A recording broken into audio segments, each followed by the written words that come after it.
merci à tous d'avoir manifesté cet intérêt pour une des activités du- de l'Institut Georges Chapas de la Vigne et du Vin en Champagne, mais aussi du Master de Droit du vin et des spiritueux, et plus généralement du programme Vin et Droit cher Jean Monnet de l'Université de Reims.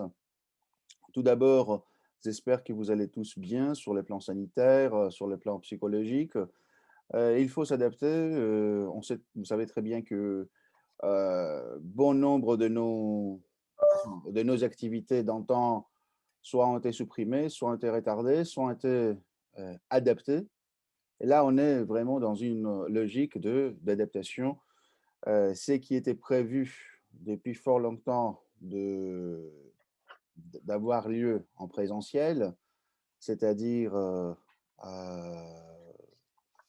bon, par ailleurs, actuellement, je m'adresse à Tony parce que je vois que nous sommes en train de voir le partage écran de notre amie Marie-Claude Picheri, que je salue par ailleurs. Donc, je disais que c'était une manifestation, deux manifestations par ailleurs, qui étaient prévues euh, dès la rentrée 2020. On les avait retardées en espérant que la situation s'améliore. Ça n'a pas été le cas. Et donc, sous ces formes de webinaire, nous aurons aujourd'hui la jonction, la fusion de deux manifestations scientifiques. D'une part, une présentation, une discussion, je dirais même ce qui pourrait être en soi un sujet de colloque ou de journée d'études, et en même temps un début de collaboration académique avec le cabinet de conseil et d'avocats, Casalonga, qui s'intéresse et qui se focalise sur des questions des marques, d'indications géographiques, d'appellation d'origine et plus généralement des propriétés intellectuelles. Euh, un cabinet qui est présent à la fois, qui est un cabinet déjà international avec plusieurs implantations, et puis concernant le secteur vitivinicole, et surtout pour des questions liées à la propriété intellectuelle, et un cabinet qui est présent non seulement à Paris, mais aussi à Bonn. C'est un début, comme je dis, d'un partenariat qu'on espère approfondi, durable et riche de deux côtés. Et le sujet qui a été proposé avec beaucoup de brio et beaucoup de motivation par le cabinet et qui a été accepté haut la main, c'était un sujet concernant la protection des vins français contre les pratiques des contrefaçons à l'international. Plus précisément, comment protéger et défendre les vins et spiritueux français à l'étranger face à une contrefaçon grandissante.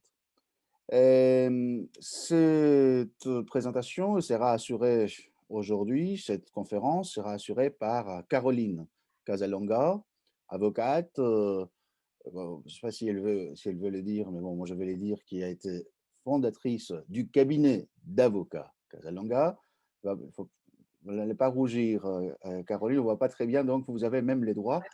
Et Juliette Morin, que je retrouve avec beaucoup, beaucoup de plaisir, euh, parce que c'est une ancienne, une diplômée du Master 2, droit des vins et des spiritueux, et qui déjà fait sa carrière professionnelle au sein du cabinet Casalonga. Donc, c'est avec beaucoup de plaisir que je la retrouve avec nous euh, pour cette matinée. Ça, c'est pour la première partie.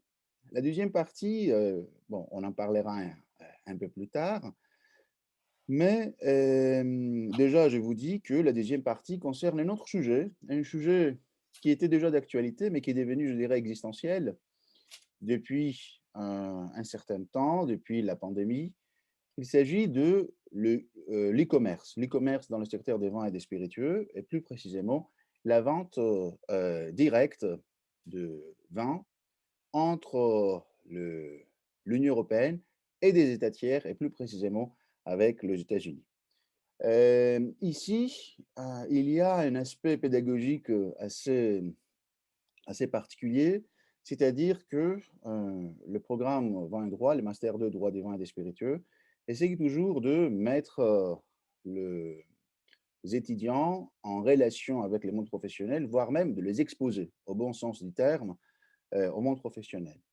Et donc, c'est dans le cadre d'un séminaire, le séminaire juriste d'entreprise, où les étudiants doivent, dans des conditions, je dirais, extrêmes, traiter un sujet et être ensuite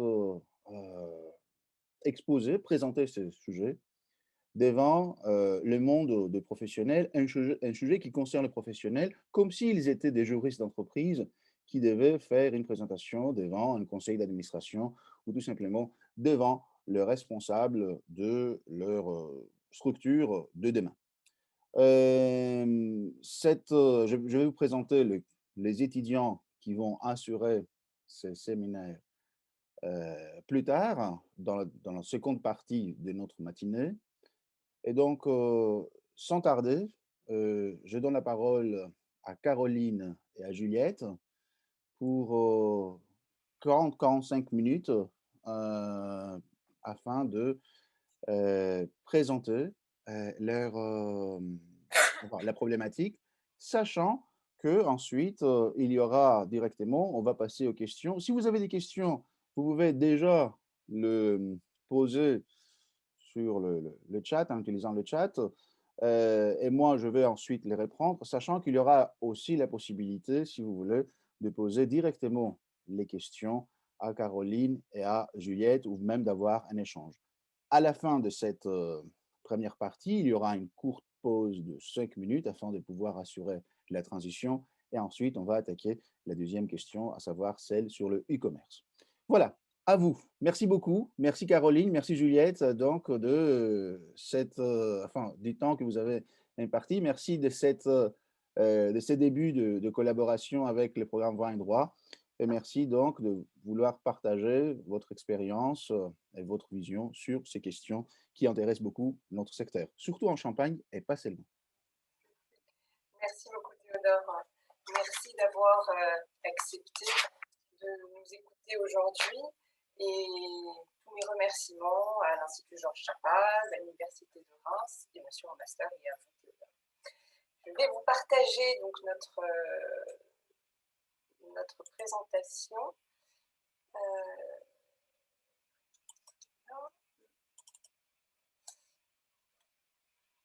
Est-ce que vous voyez ma présentation? Oui, absolument. Parfait.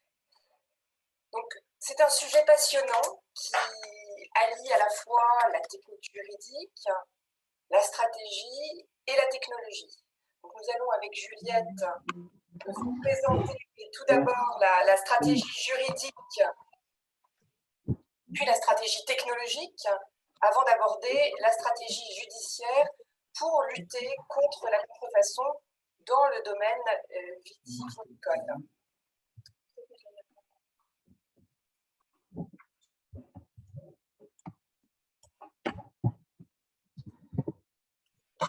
Est-ce que vous pourriez vous en occuper? Oui, je m'en occupe.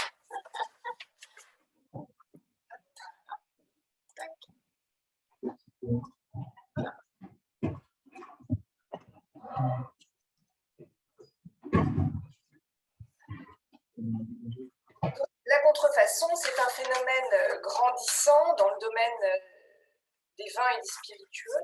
On retrouve dans ce domaine un petit peu ce qu'on a vu depuis maintenant de longues années dans le domaine du luxe.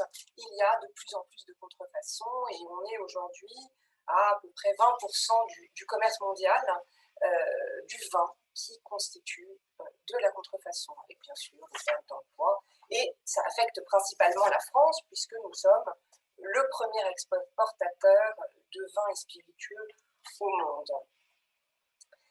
Bien sûr, comme dans l'industrie du luxe, l'empire du milieu est au centre du trafic de la contrefaçon. La Chine, c'est le premier marché en volume pour les vins de Bordeaux, et on estime qu'il y a environ 25 à peut-être 50%, donc ce serait 1 sur 2, bouteilles de vin français importées en Chine qui seraient des contrefaçons. Mais si dans l'industrie du luxe, de vêtements ou de chaussures ou de sacs, les copies peuvent être des copies serviles, c'est-à-dire que eh bien, le produit est quasiment identique, en matière de vin et de spiritueux, le flacon est identique, l'étiquette est identique. Mais encore aujourd'hui, il me paraît difficile d'avoir un vin identique à l'original. Donc, on a quelque chose de très différent. Le terroir ne peut pas aujourd'hui encore être imité, même si la Chine essaye, bien sûr. La Chine est aujourd'hui le deuxième plus grand vignoble mondial. Donc, peut-être qu'elle essaye d'avoir un terroir qui ressemblerait au nôtre, mais on n'y est pas encore. Alors, dans cette contrefaçon, il y a un fléau alors qui peut-être permet aussi de lutter peut-être plus facilement contre la contrefaçon, mais qui en même temps multiplie la contrefaçon et les endroits sur lesquels on en retrouve avec des achats directs aux consommateurs, c'est le e-commerce avec encore sur la Chine, Alibaba avec donc Taobao, le géant chinois du e-commerce, sur lequel, on verra plus tard, on retrouve des contrefaçons de grands crus français, mais aussi des bouteilles prêtes à être étiquetées, des bouteilles prêtes à être remplies, tout un arsenal qui permet de faire de la contrefaçon. Qu'est-ce qu'il y a comme type de contrefaçon? Parce qu'il y a plein de types de contrefaçon différents dans le domaine vitivinicole. Vous avez simplement une imitation, vous pouvez avoir simplement une imitation d'étiquette, ou simplement une étiquette complètement fantaisiste avec une reproduction de l'appellation d'origine et donc de la marque collective de l'appellation sur le territoire chinois. Vous avez également des imitations grossières avec, par exemple, on a regardé, je crois que c'était hier, sur le site de Taobao, vous avez une bouteille avec marqué XO, brandy français, qui ressemble étrangement à une bouteille de cognac.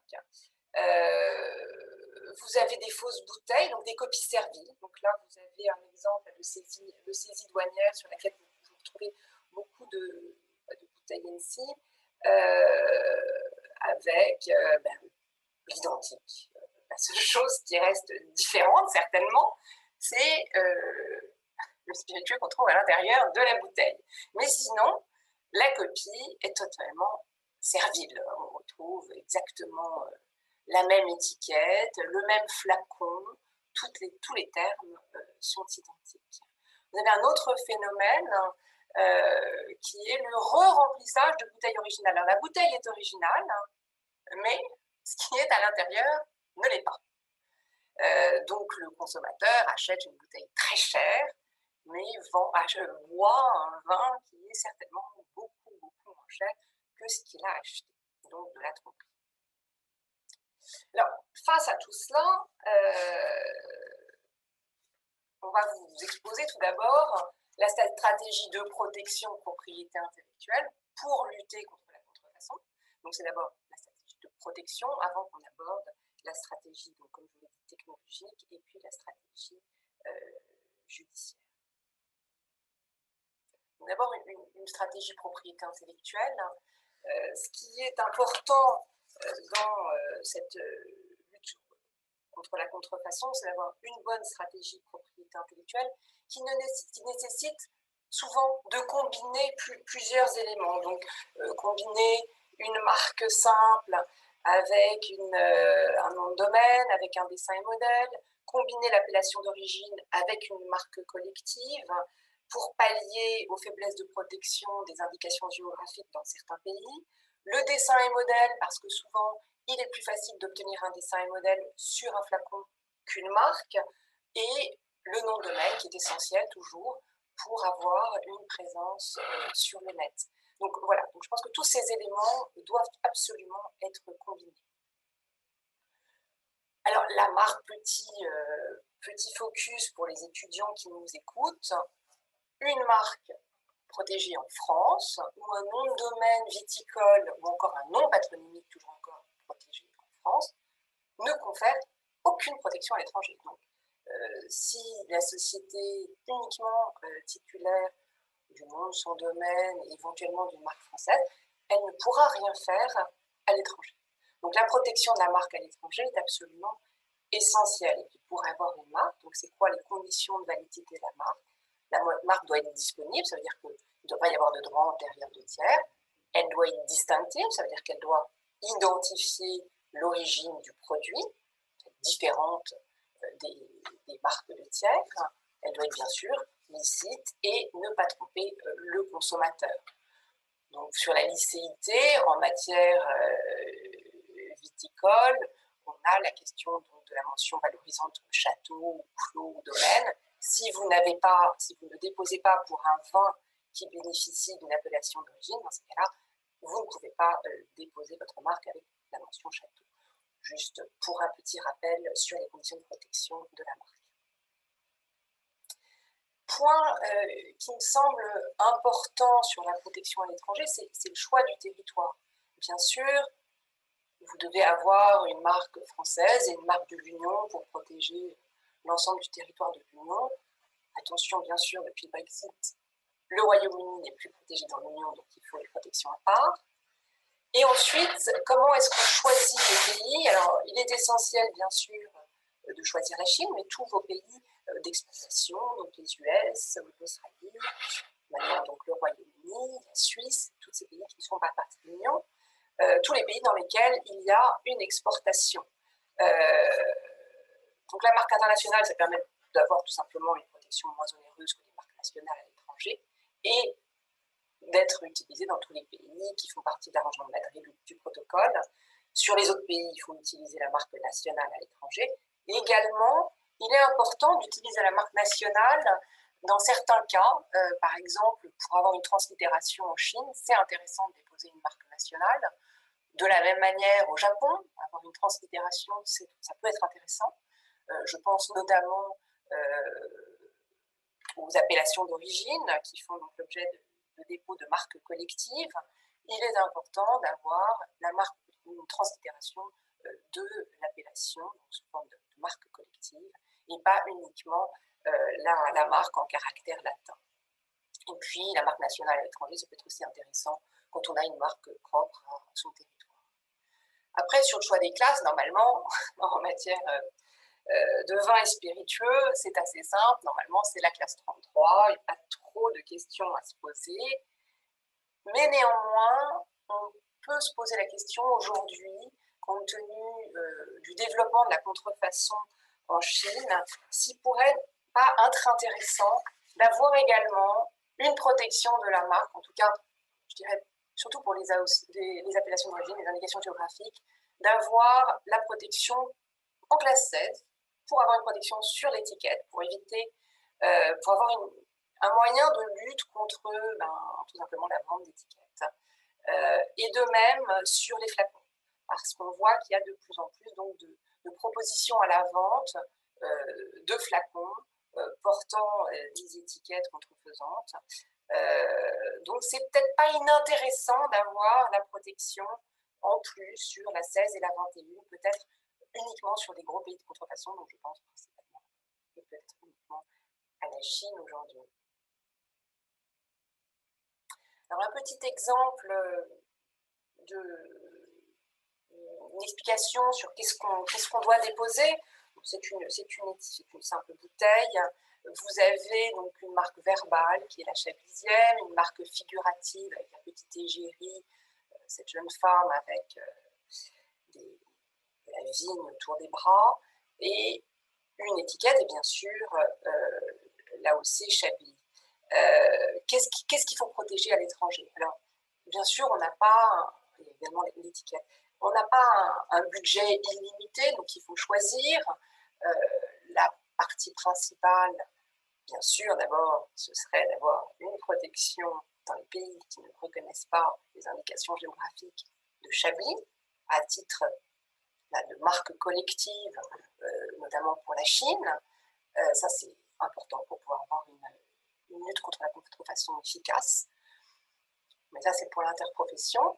Pour le propriétaire de la marque La Chablisienne, c'est d'abord la marque verbale La Chablisienne, et peut-être, si c'est important pour son entreprise, puisque c'est l'égérie de sa marque, la marque figurative de cette petite femme.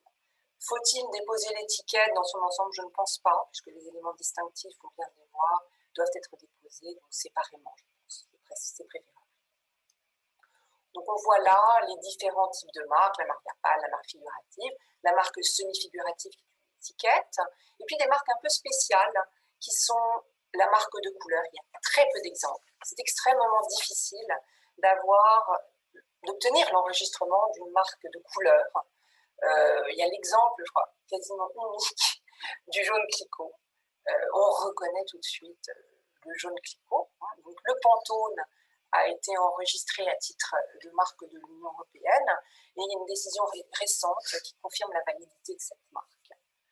Une autre marque différente des marques classiques, c'est la marque de forme, qui est très intéressante dans le domaine des spiritueux, puisque souvent la marque se distingue avec une bouteille originale. Donc voilà la marque Cointreau, c'est la première marque à l'époque communautaire 3D qui a été enregistrée. Donc c'est une marque de 99, première marque acceptée par l'OHMI à l'époque. Marque notoire qui a été acceptée sans difficulté à l'époque, mais c'était vraiment la première et c'était une victoire de l'obtenir à l'époque. La marque 3D, donc, qui permet de se démarquer, puisque un flacon permet à l'entreprise de se démarquer de la concurrence, permet également à ce que les contrefaçons soient plus compliquées à réaliser, plus cher de réaliser un beau flacon que de vendre son vin ou son spiritueux dans une bouteille classique.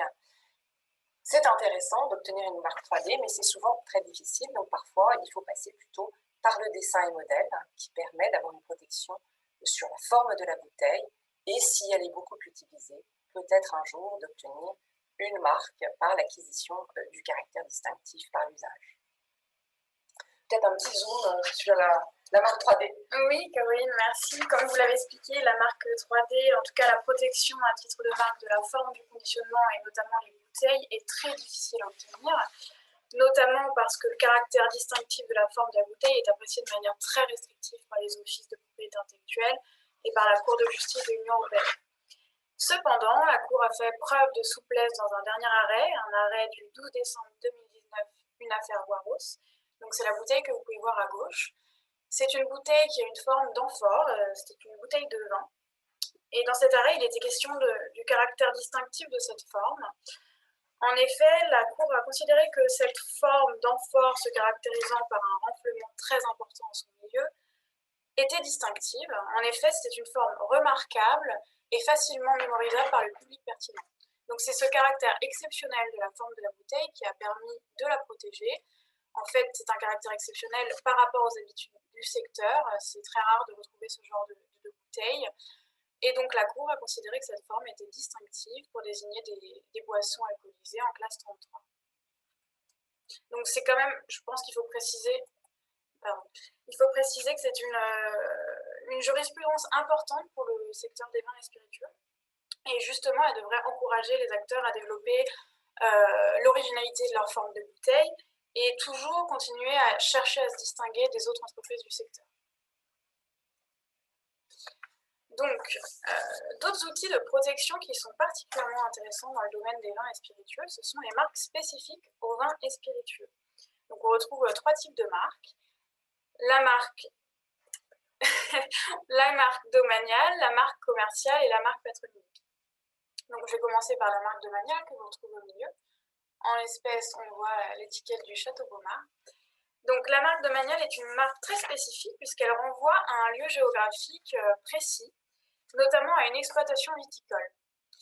Donc la marque de Magnal, qui est aussi la marque vinicole, est une marque qui désigne en général des vins avec appellation d'origine. Comme je l'ai dit, c'est une marque qui est intrinsèquement liée au domaine et à son territoire. Donc il est impossible de céder la marque indépendamment de l'exploitation. En fait, la marque n'aura aucun sens sans l'exploitation. Cette marque bénéficie d'un double fondement de protection, de par le droit des marques, mais également par le droit des appellations d'origine, puisque le domaine, en général, est rattaché à une appellation d'origine. Et dans l'aspect très pratique des choses, il faut savoir que le libellé doit être limité à l'appellation identifiée dans l'étiquette ou dans la marque. Deuxième marque importante dans le secteur, c'est la marque commerciale. Donc la marque commerciale ou marque viticole. C'est une marque qui répond au régime général des marques commerciales et concerne la majorité des vins en France. En général, elle est composée d'une dénomination fantaisiste. En l'espèce, on voit la tête dans les étoiles. Et cette marque peut également insérer une appellation d'origine, puisqu'il peut s'agir d'un vin bénéficiant d'une appellation. Attention, si le vin bénéficie d'une appellation d'origine, la marque peut être composée de tout signe distinctif, notamment une appellation d'origine, mais il faudra absolument déposer une marque complexe. Donc une marque complexe, c'est une marque qui allie plusieurs éléments distinctifs, que ce soit des éléments figuratifs, des éléments verbaux. En effet, il est impossible de déposer à titre de marque une appellation d'origine ou une indication géographique seule. Également, cette marque bénéficie du droit de la protection par le droit des marques et par la protection des indications géographiques ou appellations d'origine si le vin en bénéficie. Dernière marque qui nous intéresse aujourd'hui, c'est la marque patronymique. C'est une marque qu'on retrouve beaucoup dans les vignobles de Champagne ou la Bourgogne. Donc c'est une marque dont le signe est constitué d'un nom, de famille.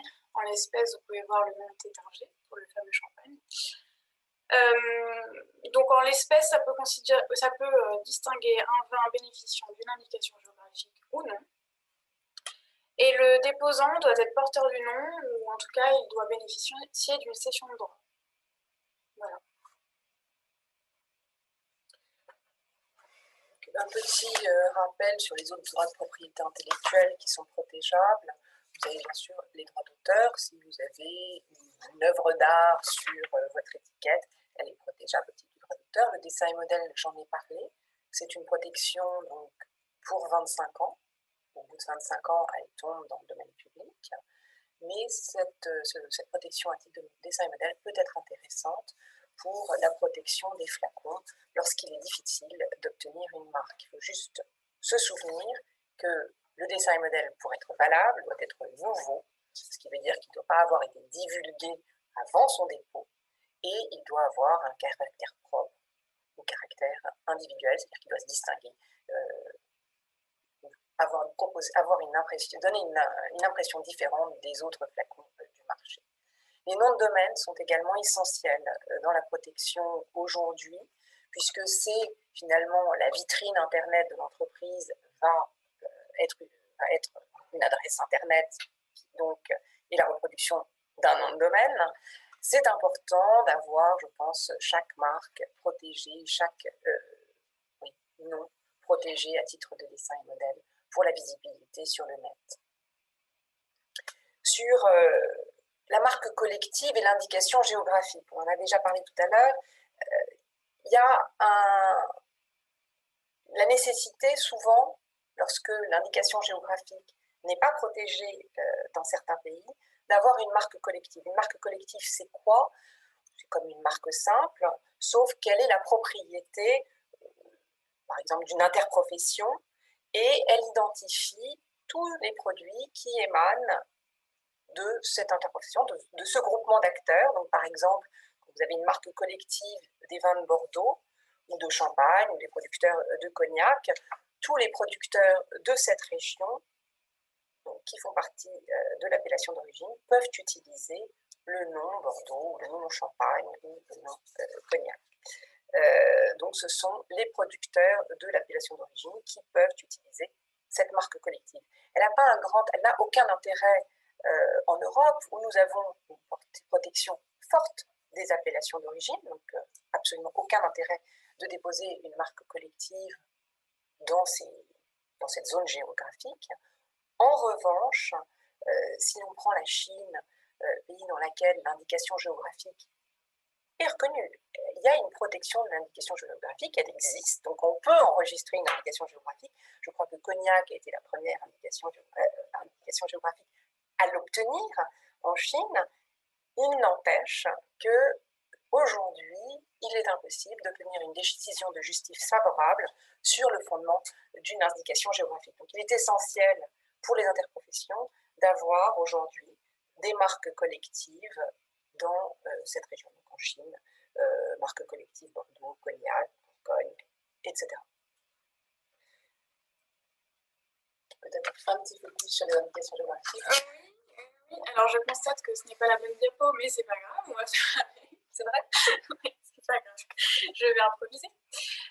Donc, dernier outil qui nous intéresse particulièrement, ce sont les indications géographiques et les appellations d'origine. On le sait, ce sont des droits qui font l'objet d'une protection très large au sein de l'Union européenne, et plusieurs actualités ont ponctué ces derniers mois.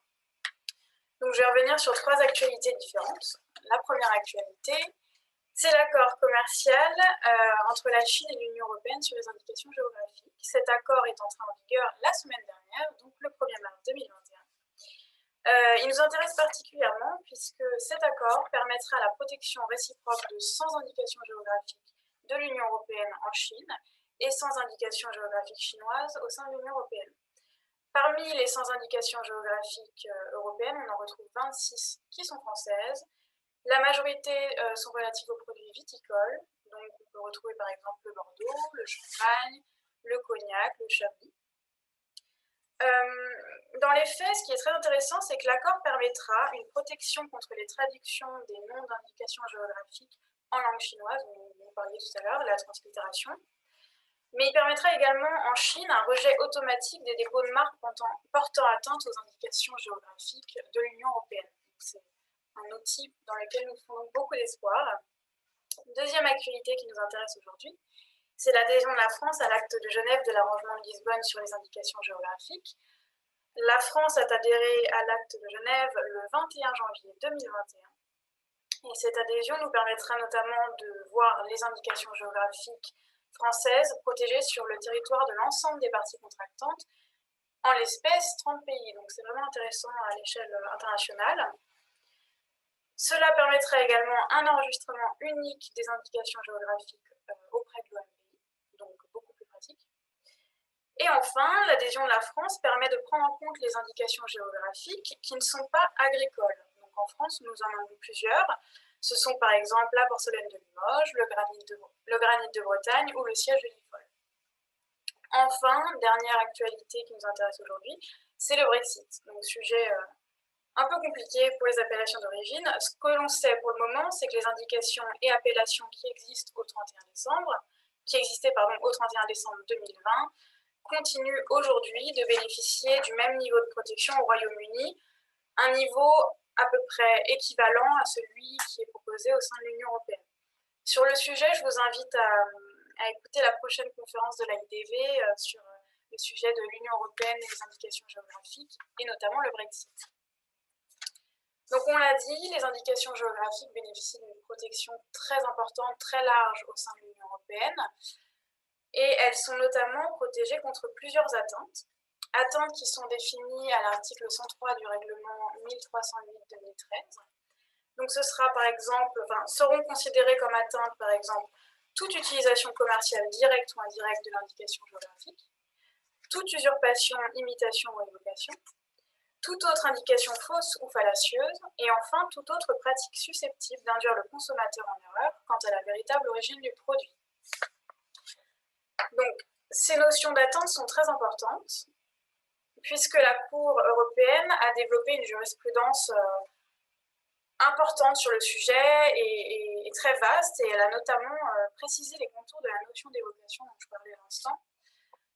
Plusieurs arrêts sont importants, mais celui qui nous intéresse aujourd'hui, c'est un arrêt qui est relatif au domaine des spiritueux. C'est l'arrêt Glenn-Burenbach du 7 juin 2018. Donc en l'espèce, la Cour a étendu la notion d'évocation aux similitudes conceptuelles. Donc comme vous pouvez le voir à droite, il s'agissait d'un spiritueux, notamment un whisky allemand, Glenn-Burenbach, qui était commercialisé, et la Cour a reconnu qu'en l'espèce, l'usage du terme Glen, qui était souvent utilisé dans les noms de marques de whisky écossais, portait une atteinte directe à l'appellation Scotch Whisky. Voilà, donc en bas, vous pouvez voir différents whisky écossais qui comportent le mot Glen, et à droite, le produit portant atteinte à l'appellation. Last but not least, une dernière jurisprudence qui nous intéresse. Alors, me direz-vous, le Morbier, en quoi ça intéresse les vins spiritueux? Mais si, il y a un lien. Donc, un récent arrêt Morbier du 17 décembre 2020, relatif à la forme et à l'apparence du produit sous indication géographique. Dans cet arrêt, la Cour a affirmé que la reproduction de la forme, ou du moins de l'apparence du produit couvert par une indication géographique, est susceptible de porter atteinte à l'indication géographique lorsque le consommateur, en voyant ce produit, va directement avoir la référence de l'indication géographique en tête. Donc en l'espèce, une société française fabriquait et commercialisait un fromage reprenant l'apparence du fromage couvert par l'AOP Morbier. Donc en l'espèce, vous pouvez le voir sur la photo de gauche, il y a une raie noire très caractéristique de ce fromage. Et la Cour a considéré que cette forme était susceptible de porter atteinte à l'appellation Morbier. Donc ce qui nous intéresse aujourd'hui, c'est une possible application dans le futur, on le verra, de cette jurisprudence aux formes protégées par les appellations d'origine française. En France, on en a deux qui nous intéressent. Ce sont la flûte alsacienne pour l'appellation Alsace et le clavelin du Jura pour le vin jaune, que vous voyez en bas de la diapo.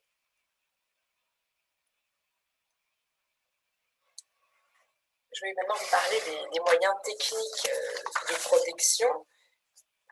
Nous avons bien sûr les moyens traditionnels, qui sont le numéro de lot, la capsule représentative des droits qui permet de voir qu'on a bien payé les accises en France, mais ça permet aussi de confirmer qu'il s'agit bien d'un produit original. Un autre moyen traditionnel et peu cher serait de récupérer les bouteilles vides pour éviter qu'elles ne soient remplies à nouveau. Mais cela, je pense que la plupart du temps, le consommateur préfère garder sa bouteille. Des procédés techniques. Alors, vous pouvez aller voir sur le site de l'Observatoire de l'UIPO une étude qui vient de sortir il y a une semaine sur tous les moyens techniques de lutte contre la contrefaçon. On en a repris ici quelques-uns qui sont peut-être plus spécifiques au domaine des vins et spiritueux, mais il y a tout un panel de moyens techniques. Tout d'abord, bien sûr, on peut identifier avec des hologrammes, on peut identifier avec des puces. Alors, la puce est intéressante parce qu'elle permet au consommateur, avec une application, de vérifier que la bouteille qu'il ouvre est bien une bouteille originale. Vous pouvez avoir également le QR code. Un moyen qui est intéressant également, ce serait des bouchons qui ne permettent pas de re-remplir la bouteille. Et il y a des moyens aussi chimiques qui serait d'utiliser l'ADN végétal. Donc l'ADN végétal, qui n'affecte absolument pas, d'après les études, ni le vin, ni le bouchon, permettrait donc d'avoir cette matière sur le bouchon et dans le vin, et juste avec une lumière fluorescente, une petite lampe, on pourrait vérifier que le bouchon correspond bien au vin qui est dans la bouteille. Donc il n'y aurait pas eu de modification. Donc ça c'est une technologie qui est en train d'évoluer, qui n'existe pas encore sur le marché, mais qui, à mon avis, devrait être très prometteuse dans le domaine des vins et spiritueux, pour permettre aux consommateurs de vérifier qu'il achète bien un produit authentique. La blockchain, alors ça je voulais remercier Fabrice Giordano qui a accepté qu'on reproduise un petit schéma qu'on a trouvé super dans sa dernière conférence de la IDERI de 2019. Donc, la blockchain, associée aux différents procédés techniques que je viens de vous montrer, donc principalement avec le RFID, donc les puces, va permettre de suivre un vin de sa production jusqu'à l'acheteur. Donc toute transaction peut être enregistrée dans la puce RFID et dans la blockchain, ce qui permet d'éviter toute violation et tracer de manière certaine le produit de sa fabrication jusqu'au consommateur final. Donc je pense que à l'avenir, dans un avenir relativement proche, les contrefacteurs risquent d'avoir beaucoup plus de mal, et je pense que les titulaires de droit devraient peut-être gagner la lutte contre la contrefaçon, non pas grâce à des procédés juridiques, mais plutôt grâce à des procédés technologiques. En attendant, les surveillances sont essentielles. Alors, bien sûr, la surveillance traditionnelle, la surveillance de marque, qui permet d'agir en amont, de faire une opposition, parfois de découvrir des choses étranges, d'aller creuser un petit peu plus. Oui, il y a une marque identique ou quasi identique qui vient d'être déposée, il faut aller voir un peu plus loin. Qui est le titulaire? Qu'est-ce qu'il fait? Peut-être que derrière, il y a un trafic. De la même manière pour les noms de domaine, lorsqu'il y a un nom de domaine réservé qui est un nom de domaine frauduleux, il faut aller un peu plus loin, bien sûr, l'arrêter, faire une UDRP pour obtenir la rétrocession ou retrait du nom de domaine, mais il faut aussi aller creuser un petit peu plus loin et voir qu'est-ce qu'il y a derrière, s'il y a peut-être un trafic. La surveillance du web, c'est une surveillance qui est le web en général, comme ça, c'est une surveillance qui fait beaucoup de bruit, c'est-à-dire qu'il est difficile de le surveiller dans son entier. Je préfère, pour ce qui concerne le domaine vitivinicole ou le domaine du luxe, les surveillances ciblées sur certaines plateformes de e-commerce qui donnent des résultats beaucoup plus intéressants. Donc, on surveille une plateforme de e-commerce spécifique qui vend beaucoup de contrefaçons et on les fait tomber les unes après les autres pour nettoyer la plateforme. La surveillance des réseaux sociaux est également intéressante puisque aujourd'hui, donc pareil, des réseaux sociaux ciblés, puisque aujourd'hui, il y a beaucoup de contrefaçons, de produits de contrefaçon vendus sur les réseaux. Un outil qui est de surveillance également qui est intéressant, ce sont les douanes. Les douanes surveillent très bien les importations. Donc il faut faire des déclarations préalables, donc des déclarations auprès de l'Union européenne, auprès des US et auprès de la Chine. Donc ce sont des déclarations très faciles à faire, vous déclarez vos droits et après les douanes, fortes de ces déclarations, surveillent vos marques. Maintenant, la contrefaçon à l'étranger, quand elle arrive, comment doit-on réagir? Tout d'abord, les actions douanières sont simples. Vous avez fait votre déclaration, il y a une retenue d'office qui est faite par les douaniers qui surveillent donc les importations. Les douaniers, à condition que vous confirmez que le titulaire du droit confirme qu'il s'agit bien de contrefaçon, saisissent la marchandise contrefaisante et ensuite vous pouvez agir en justice pour obtenir la destruction des produits. Donc ça, ce sont des actions ou surveillance qui sont très simples puisque les douanes agissent elles-mêmes. Vous pouvez également leur demander d'intervenir lorsque vous avez vent de produits de contrefaçon qui arrivent sur le territoire. Je vous parlais tout à l'heure des plateformes de e-commerce. Ça, c'est une surveillance, c'est une recherche qu'on a faite hier sur le site de Taobao. Donc Taobao, c'est une plateforme d'Alibaba. Alors c'est intéressant, vous avez, je ne sais pas, est-ce que ce sont des produits authentiques, est-ce que ce sont des produits contrefaisants? Je pense plutôt qu'il s'agirait de produits de contrefaçon qui sont vendus relativement cher. Donc vous avez du Château Mouton Rothschild. Alors à l'image, on voit qu'il s'agit de vin de 2017. En descriptif, il y a du 2016 et du mouton 2015, 2017, 2013. Donc, de quoi s'agit-il? C'est un petit peu difficile de le savoir. Vous avez également une bouteille de Château Lafite Rothschild vendue 5600 yuan. Original, contrefaçon, à voir. Et ensuite, la ligne du bas, ça c'est assez édifiant. Là, c'est beaucoup moins cher. Donc, nous sommes à 5 ou 6 yuan. Ce ne sont pas des bouteilles pleines, ce sont des bouteilles vides qui sont vendues, non pas comme bouteilles de vin, mais comme bouteille de décoration. Mais avec la décoration, vous avez la bouteille vide, mais vous avez aussi, comme vous voyez sur la droite, la petite collerette, le bouchon, qui permet de fermer la bouteille, peut-être après l'avoir remplie. Qu'est-ce qu'on voit comme bouteille? Alors, vous avez du Lafirert, avec marqué juste en dessous Bordeaux, mais c'est BO, un espace, Bordeaux. Peut-être pour éviter que l'intelligence artificielle, vous savez, il y a souvent des surveillances qui sont faites avec de l'intelligence artificielle, ne repère le Bordeaux. Vous avez du Caluodi-Lafay-Pauillac, du France-Lafay Languedoc, enfin tout un programme de vin que vous pouvez donc remplir vous-même et refermer et peut-être revendre ensuite. Alors, comment est-ce qu'on nettoie ces plateformes de e-commerce? C'est très facile. Vous devez juste créer un compte, mettre la marque, l'appellation d'origine, l'indication géographique, et ensuite, bien sûr, donner des informations sur le titulaire. Ensuite, il y a une surveillance quotidienne qui est faite. On identifie les annonces litigieuses, on les signale sur la plateforme. La plateforme est très très réactive, en tout cas chez Alibaba, ils sont très réactifs. Ils mettent à peu près 48 heures pour suspendre l'annonce. Jusque-là, tout va bien. Mais le vendeur peut répondre. Alors, si le vendeur répond, on reçoit sa réponse, on ne peut pas y répondre. En revanche, la plateforme, elle, peut décider si la réponse la satisfait ou pas.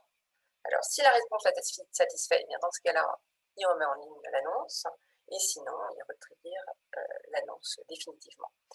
Et c'est la raison pour laquelle, vous savez, au début de la présentation, je vous parlais du dépôt de la marque pour des étiquettes ou pour des flacons. Quand on voit l'exemple précédent avec la bouteille vendue vide, à mon avis, il est possible qu'Alibaba dise « mais vous n'avez pas de protection pour des bouteilles ».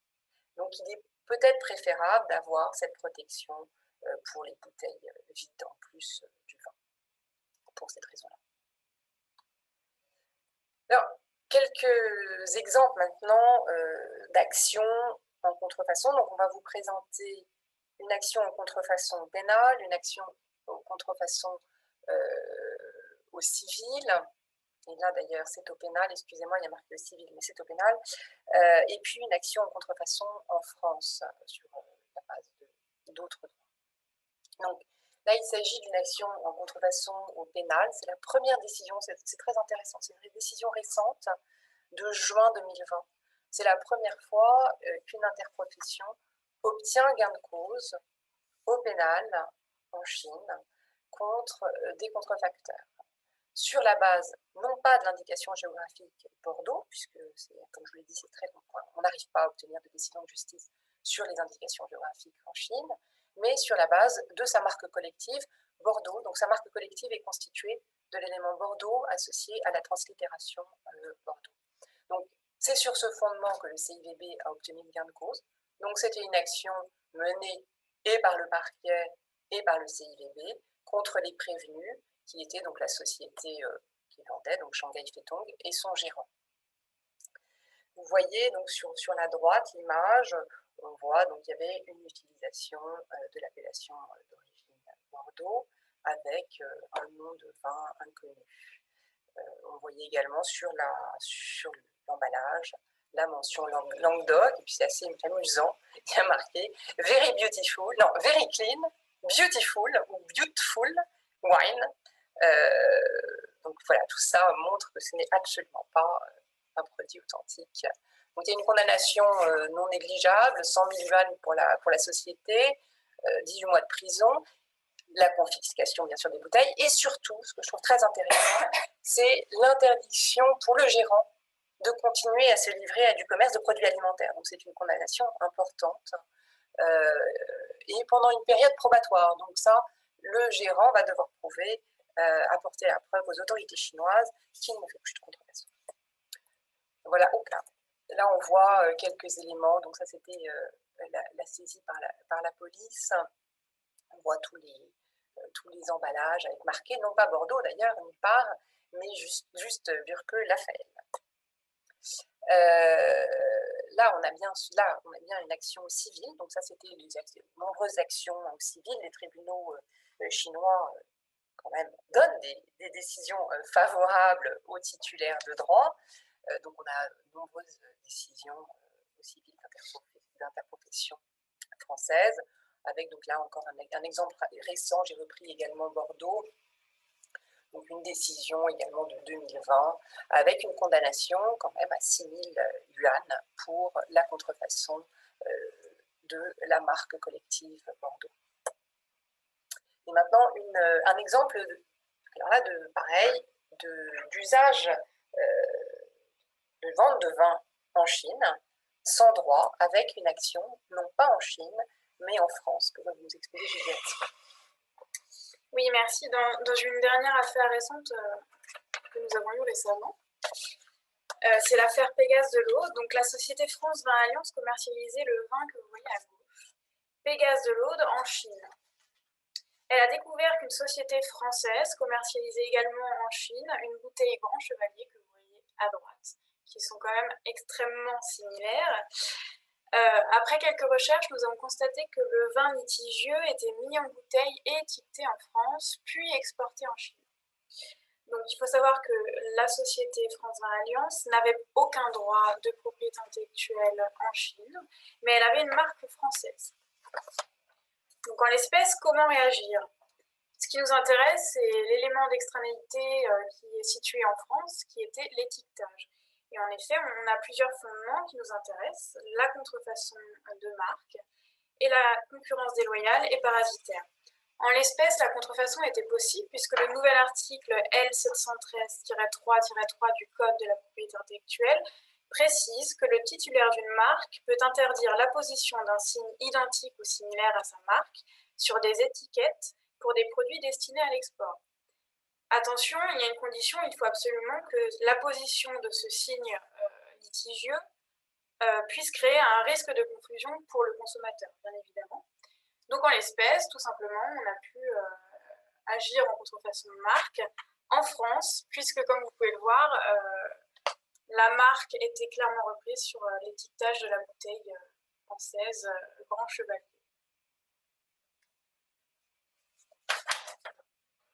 Voilà, bah, écoutez, merci beaucoup pour votre attention et on est à votre disposition si vous avez des questions sur ces différents sujets. Merci beaucoup. Merci. Donc, il faudra peut-être arrêter le partage d'écran. Pardon, oui. Excusez-moi. Un nouveau partage. En haut, sur le vert. Ouais. Je pense. Non.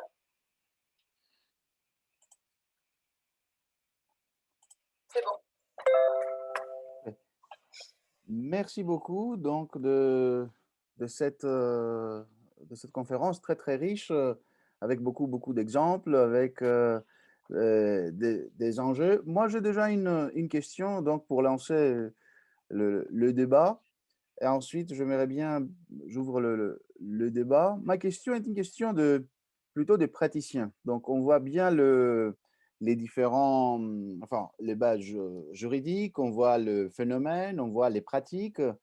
La question, c'est si la protection contre les pratiques de contrefaçon en matière de vins et spiritueux, c'est également une affaire pour les plus modestes, que ce soit les titulaires de marque ou on va dire, les ODG d'appellation qui n'ont pas, par exemple, les moyens que peut-être le comité Champagne en a. Il est vrai que le comité Champagne, quand même, vu que le Champagne, c'est l'appellation qui fait l'objet de plus de convoitises dans le monde, il est vrai que, bien évidemment, on a un besoin constant de travail. Et donc, il est vrai que le service juridique de l'appellation Champagne fait un travail extraordinaire.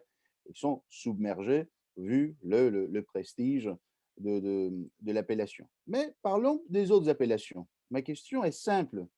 Est-ce que vous pensez que au niveau de mécanismes de, euh, de coopération administrative, que le rôle peut-être de l'INAO sont des rôles qui permettent d'assurer pour des appellations qui ont des informations qu'il y a de la contrefaçon à l'autre bout du monde, que ce soit la Chine, les États-Unis ou l'Australie, ou même à côté, que ce soit l'Allemagne, avoir les moyens, pas uniquement économiques, mais je vais dire, est-ce qu'il y a de mécanismes permettant de réagir une fois que la contrefaçon a été repérée? Ou est-ce que finalement, toutes les appellations sont égales, mais certaines sont plus égales que les autres? Alors, je crois que la première réponse à ça, c'est que on ne peut pas lutter si on n'est pas protégé. Donc là, nous avons un accord commercial, un nouvel accord avec la Chine sur la protection des indications géographiques. On peut espérer que grâce à cet accord, un jour, les indications géographiques seront automatiquement protégées sans que les ODG aient à avoir des coûts de protection de leur marque, donc de dépôt, de marque collective, etc. Donc avoir une protection automatique, une reconnaissance des indications géographiques protégées en Europe par la Chine permettrait en effet d'avoir une protection beaucoup moins onéreuse. Ce n'est pas le cas aujourd'hui. Donc aujourd'hui, je pense quand même que les ODG, quelle que soit leur taille, devraient protéger leur marque en Chine. Ça ne coûte pas très cher d'avoir une marque protégée en Chine. Après, une action peut coûter plus cher. Mais d'un autre côté, si on voit les pertes réalisées du fait de la contrefaçon, s'il y a beaucoup de contrefaçon en Chine, il est très certainement plus rentable de se protéger et de lutter contre la contrefaçon. Les moyens que je vous ai exposés, par exemple, la surveillance tout simplement de Taobao, ça ne coûte pas cher du tout. Donc ça, c'est une protection, une surveillance quotidienne qui n'est pas onéreuse. Mais je pense quand même que la protection est nécessaire. Mais un dépôt de marque, ça ne coûte pas très cher. Merci beaucoup. J'ouvre le débat. Est-ce que, bon, s'il y a des questions, je demande peut-être au directeur de l'Institut, Tony, peut-être si tu utilises la fameuse, le fameux écran géant, peut-être tu as une vision sur tout le monde qui souhaite lever la main. Donc, le débat est ouvert. On a quelques minutes encore pour des questions.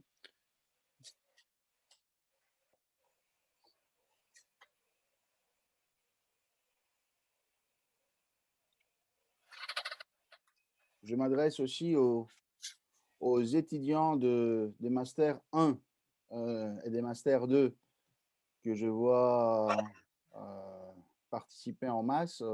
C'est très bien. Donc, vous n'hésitez pas de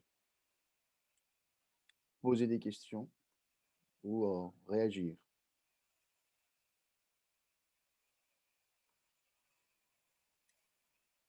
Alors en attendant, sinon vous aviez évoqué la question de l'INAO sur la surveillance. Oui, l'INAO surveille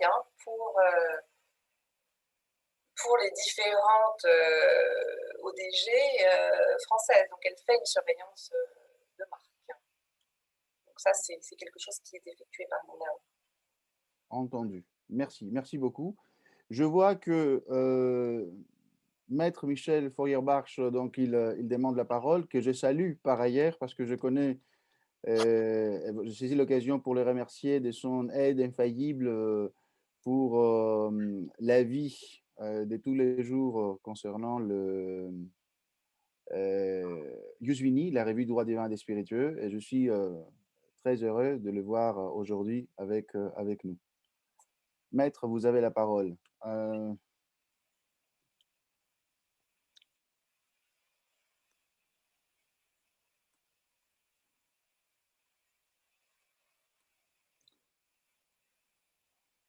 Monsieur Verbicaro, il y a un souci parce que je vois que la main Son- voilà, voilà, on vous entend.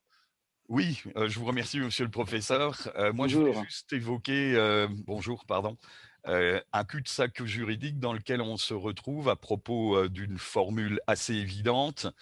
C'est la forme de la bouteille, puisque on se trouve finalement dans un monde où toutes les bouteilles sont en principe génériques et que finalement, hormis l'exemple cité par Juliette dans l'affaire Vaios, il est relativement difficile. On a vu que cette bouteille, elle est relativement peu fonctionnelle. Hein, on ne va pas pouvoir la stocker.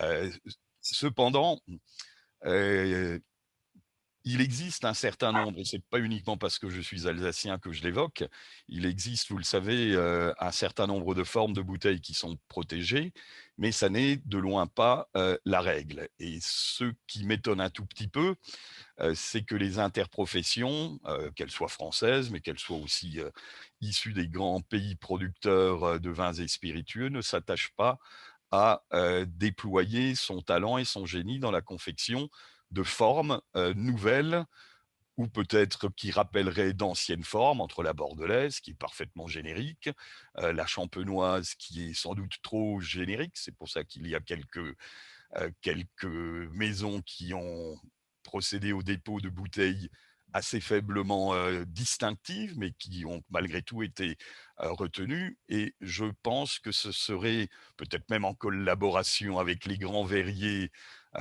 d'Europe et du monde, ce serait peut-être une façon aussi nouvelle d'asseoir une distinctivité qui n'aurait peut-être pas tous les atours de l'appellation d'origine, c'est notamment la renommée, mais je voulais citer aussi l'Alsace, puisqu'il existe une décision de la Chambre criminelle de la Cour de cassation de 1999 ou 2001. Alors c'est la Chambre criminelle, mais qui a peut-être même beaucoup plus d'autorité, et qui dit qu'effectivement, au regard du statut particulier de la bouteille d'Alsace, elle est une condition de l'appellation d'origine. Donc, plus seulement une condition de production, de rendement, d'enrichissement, puisque nous pratiquons cela aussi en Alsace, mais c'est quelque chose qui mériterait peut-être d'être développé. La protection alsacienne, si on l'analyse, elle est finalement encore relativement faible, elle ne s'applique théoriquement qu'aux contenants qui ne sont pas de couleur blanche ou diaphane. Au travers de la réglementation, qui est déjà fort ancienne, on voit que théoriquement, elle est partagée avec un certain nombre d'appellations du sud de la France. Il y a Châteaubriand, je crois qu'il y a Tavel, mais pour eux, ça n'est pas une obligation, cependant que pour l'Alsace, en réalité, c'est le pouvoir judiciaire qui est venu dire que c'est une condition de l'appellation d'origine, ce qui n'est donc peut-être pas nécessairement le cas pour d'autres appellations. Malheureusement, en Alsace, nous sommes parfois aussi des rebelles ou plutôt désobéissants, et on voit quand même que de nombreuses maisons n'hésitent pas à écouler leur pinot noir, puisque c'est le seul rouge ou le seul rosé que nous sommes autorisés à produire, circule parfois en bouteille bourguignonne. Mais c'est une idée que je lance. Je n'ignore pas non plus que la Champagne est un bastion de l'industrie verrière qui pourrait peut-être elle aussi gagner, puisque à présent nous sommes dans la même collectivité territoriale, qui pourrait gagner à nous fabriquer de jolis flacons pour encenser, dirais-je, les plaisirs et les mérites de nos productions viticoles européennes ou du Grand Est. Merci. Merci beaucoup, maître. J'ose dire, je t'interviens pour dire, et là je m'adresse parce qu'il y a beaucoup d'avocats en propriété intellectuelle. Comme la question a été posée, l'idée est tombée lors de nos webinaires, est-ce qu'il est possible d'avoir un peu de droit d'auteur sur cette idée, nous, en tant que... Voilà, parce que l'idée est tombée. Donc, si l'idée de mettre Feuerbach donc, voit le jour, l'Université de Reims demande sa part hein, donc, dans cette opération. Plus sérieusement, moi je trouve que c'est très... Je trouve que l'idée est très intéressante. Enfin, les propos sont intéressants. Il y a par ailleurs, je sais que Caroline et Juliette, vous travaillez sur une Un étude article sur ce concernant un article qui va paraître dans le prochain numéro de Usvini sur la question de la forme de la bouteille. Caroline, Juliette, qu'est-ce que vous en pensez? Merci beaucoup, maître. Mais je vous en prie. Eh bien, merci pour cette remarque. Oui, je pense que la forme de la bouteille, en effet, est un moyen très intéressant de lutte contre la contrefaçon parce que c'est souvent plus difficile d'imiter une bouteille plus compliquée à faire qu'une simple bouteille de Bordeaux, Champagne, Bourgogne ou d'Alsace. Le fait d'associer la forme de la bouteille à l'appellation d'origine, donc ça c'est très spécifique au vin d'Alsace. On a vu aussi il y a le vin jaune qui a ça également, le vin du Jura, mais sinon l'appellation d'origine n'est pas forcément pas une telle bouteille, je crois, la forme de la bouteille. Ça pourrait être intéressant, en effet, d'avoir dans l'appellation d'origine, dans les conditions de l'appellation d'origine, la forme de la bouteille. Oui, on peut peut-être parler de Châteauneuf-du-Pape qui a oui. protégé ses armoiries et je pense que c'est vraiment important, c'est une initiative à noter. La bouteille de Châteauneuf-du-Pape est quand même très distinctive, en tout cas pour l'appellation, grâce aux armoiries qui sont intégrées à la bouteille. Et puis difficile à copier. Ouais. Et sinon, on peut regarder tout ce qui est fait dans les spiritueux, où là, je pense que pour le coup, dans les spiritueux, il y a beaucoup plus d'innovation dans les formes de bouteilles. Et on voit aussi en champagne, il y a des innovations dans le packaging, dans l'emballage, et des tentatives de changement, enfin, des bouteilles plus originales. Donc ça peut aussi aider dans la protection des appellations. Mais il y a toujours cette difficulté après juridique qui est comment protéger la bouteille. Donc on l'a vu, la bouteille Cointreau est acceptée. Certaines bouteilles très originales, comme celle qu'on vous a présentée, qui ne tient pas debout, bon, sont acceptées parce qu'elles sont particulièrement originales. Mais sinon, les bouteilles en tant que telles sont d'abord refusées à l'enregistrement. Donc c'est tout ce mécanisme d'obtention du droit qui, à mon avis, doit passer d'abord par un dépôt de modèle pour pouvoir ensuite, au bout d'un certain nombre d'années d'usage sur le marché, obtenir une acquisition de caractère distinctif par cet usage et obtenir donc l'enregistrement à titre de marque, qui est quand même le Graal, puisqu'au bout d'un moment, ça permet d'obtenir une protection à long terme. Si vous permettez, on aurait pu envisager à ce niveau-là la combinaison du dépôt de la marque tridimensionnelle et de la marque collective. Tout à fait. La marque collective pourrait être une marque tridimensionnelle. Oui. Affaire à suivre. Ouais. Sans doute, merci beaucoup. Merci. Il y aurait peut-être juste le temps pour une toute dernière question, s'il y en a. Maintenant, je ne veux pas dire c'est maintenant ou jamais, c'est maintenant ou pas ce matin, c'est sûr.